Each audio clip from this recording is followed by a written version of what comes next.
So you've seen me delete objects if you've watched the other videos. So we're just going to show you how to delete. There's multiple ways to delete objects.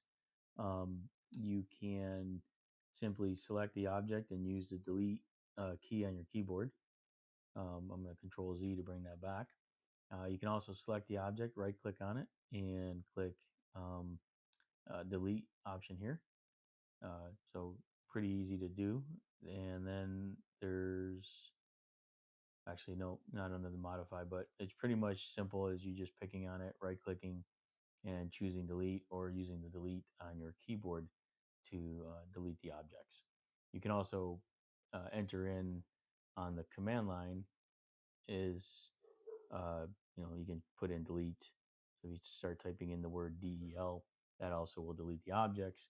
And you can do it either where you're going to start the command and then select the objects, and then you press enter and it will delete those objects. So there's a when you're selecting objects, you can select the object and run the command, or you can run the command and then that prompts you to select the objects that you want to initiate the command on.